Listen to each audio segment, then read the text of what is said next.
بسم اللہ الرحمن الرحیم۔ السلام علیکم دوستو، نئی ویڈیو میں خوش آمدید۔ کرونا وائرس کی عالمی تباہ کی لپٹ میں ہر کوئی ہے۔ جن لوگوں کو نہیں لگی وہ اس کے خوف میں رہ رہے ہیں، اور خوف بالکل حقیقی ہے جس سے کوئی فراز نہیں۔ وبا دنیا کے مختلف ممالک میں تیزی سے ایک انسان سے دوسرے انسان تک پھیل رہی ہے، اور 200 سے زائد ممالک اس وبا سے متاثر ہو چکے ہیں۔ ماہرین کا کہنا ہے کہ فی الوقت اسے روکنے کا اگر کوئی طریقہ ہے تو وہ خود کو روکنا ہے، مطلب اپنے روزمرہ کی عادات میں تبدیلی لانا۔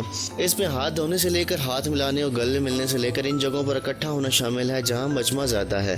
جتنا کم سے گھر نکلیں گے اتنا ہی بہتر ہے۔ بس یہ سمجھ لیں کہ کم ملنے سے محبت کم نہیں ہو رہی ہے، بلکہ اپنا اور دوسرے کا بھلا ہو رہا ہے۔ اگر دیکھا جائے تو اس وقت امریکی ریاست نیو یارک کرونا وائرس سے بہت زیادہ متاثر ہو چکی ہے۔ اس وقت ہزاروں افراد جان کی بازی ہار چکے ہیں، جبکہ لاکھوں افراد اس وبا سے متاثر ہو چکے ہیں۔ نیو یارک نیوز کے مطابق انسانوں کے بعد جانوروں میں بھی کرونا وائرس سے متاثر ہونے لگے ہیں۔ 2 پالتو بلیوں میں وائرس کی تشخیص ہوئی ہے۔ امریکہ میں انسانوں سے جانوروں میں منتقل ہونے والا یہ پہلا کیس ہے۔ ادارے کے مطابق 2 پالتو بلیوں کو سانس لینے میں مشکلات کا سامنا ہوا، جس کے بعد انہیں کلینک لے جایا گیا جہاں ان کی جلد سے صحتیابی کی امید ہے۔ اس سے کچھ عرصہ قبل پہلے سائنسدانوں نے بھی ایک تحقیق کے دوران انکشاف کیا تھا کہ کرونا وائرس سے بلیاں بھی متاثر ہو سکتی ہیں۔ سائنسدانوں کی جانب سے مسلسل تحقیق جاری ہے، اور تحقیق میں یہ انکشاف کیا تھا کہ بلیاں تیزی سے کووڈ-19 وائرس کا شکار ہو سکتی ہیں۔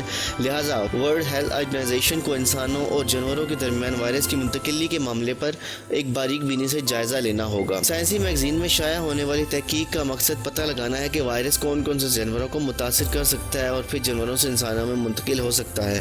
تحقیق میں یہ بتایا گیا تھا کہ وائرس کتے، مرغیوں اور بلیوں کو متاثر نہیں کرتا۔ خیال ہے اس سے قبل بھی سائنسدانوں کی جانب سے دعویٰ کیا گیا تھا کہ کرونا وائرس پھیلنے کا سبب چین میں کھائی جانے والی چمگادڑیں ہیں۔ دوستو، اصل حقیقت کیا ہے کہ یہ وائرس کس کو متاثر کرتا ہے؟ کیا جانوروں پر اس کا اثر ہوتا ہے؟ آیا اس خبر میں کتنی صداقت ہے؟ اللہ ہی بہتر جانتا ہے۔ دوستو، آپ کو کیا خیال ہے کہ اس خبر میں کتنی صداقت ہے؟ اپنے خیالات کا اظہار کمنٹ باکس میں ضرور کیجیے گا، اور اس ویڈیو کو اپنے دوستوں اور رشتہ داروں تک ضرور پہنچائیے گا۔ اگلی ویڈیو تک کے لیے اللہ حافظ۔